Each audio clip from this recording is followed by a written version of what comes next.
Do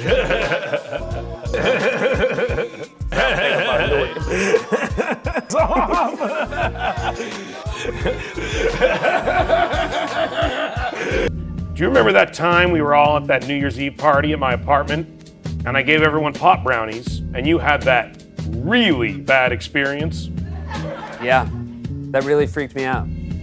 That's because I actually gave you a meth brownie. I can't be dead. There's so many things I would do differently. I would not have smoked weed in front of Steven Spielberg that time. He never looked at me as a serious actor again, and that's true.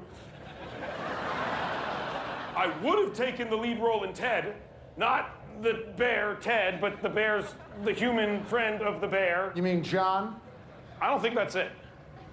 I'm Satan, the eternal prince of all that's dark. You don't think I know the name of the lead character in my favorite movie of all time? Starring my favorite actor, directed by my favorite filmmaker? Okay? It's John. Like an Oscar party, maybe? Uh-huh. And I had just lit a joint. You probably shouldn't do those things, but I did. And literally at that moment, Steven Spielberg came up and started talking to me, which was insane. But I just lit the joint, so I didn't know what to do. And I know he doesn't smoke weed, and he's not like that big a fan of it. And I just found myself, and I was just like, do I stop? Do I just hold it? That's weird. I have to keep smoking it. And I just kept smoking it in Steven Spielberg's face as I saw, like, the look on his face where he's just like, I'm never working with this mother ever again, ever. Yeah. Oh, and that's why I'm not the lead of Ready Player One. Is that what happened? That's what happened. I was going to be that little kid, yeah. Wow. But what is it like? I have to warn people. I'm used to it, but I've actually had to start warning people at parties. Like, it's really strong because I've seen a lot of people go home early, and then I feel bad for them, honestly, because it's. What happens to them when they don't know that it's going to be that strong? I don't know.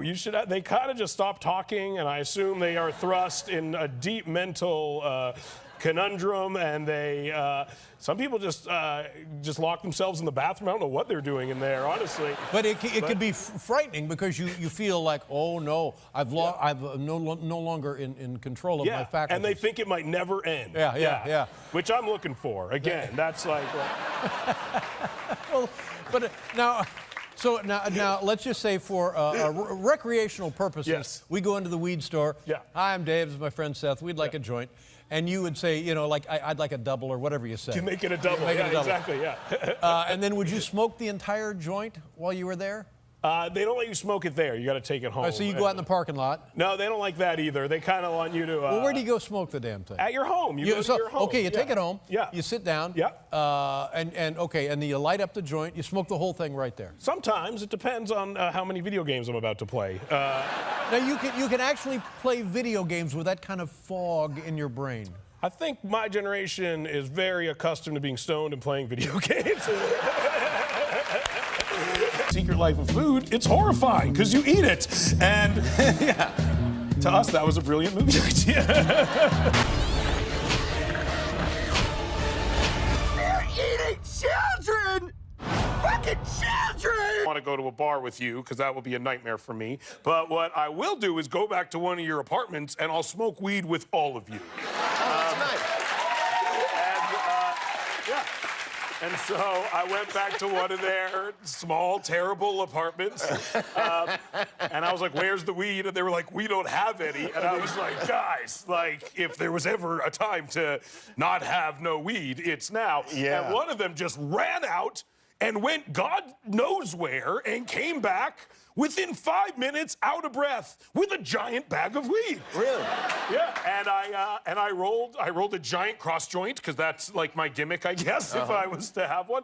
And we smoked it, and they all got really stoned and just asked me stupid questions for like 3 hours, and it was fantastic. Wow. Yeah, Do you have that? I would think. I was thinking about this today. And Yeah. I feel like there's a Mount Rushmore of people to smoke with. Yeah. And on that, as far as I'm concerned, and correct me if you disagree, I think obviously Willie Nelson is on it. Yeah. Snoop Dogg obviously on it. Yeah. I think Woody Harrelson is probably on it. Yeah, probably. He did a lot for weed.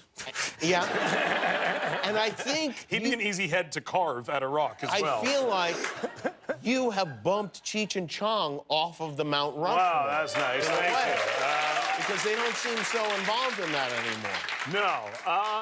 Yeah, I've been smoking weed a long time, and I mean, yeah. People give it to you, or do they ask you for it? Yeah, well, I smoke weed out in public all the time, Yeah. and people will see me and ask if they can have some of my do. weed, which is crazy to me. Why? Why is that crazy? Because it's like if someone was drinking a drink and they were just like, yo, can I have a sip of your drink? I'd be like, no, you can't have a sip of my drink. It's the germ type I would thing? be a walking cold sore if I shared joints with everyone who asked to share joints with me. So what do you tell them, no? I say no. But that being said, if you ever see me out in public and I'm not smoking weed, please offer me your weed. I see, Because okay. there's a good chance. You will take it from someone else.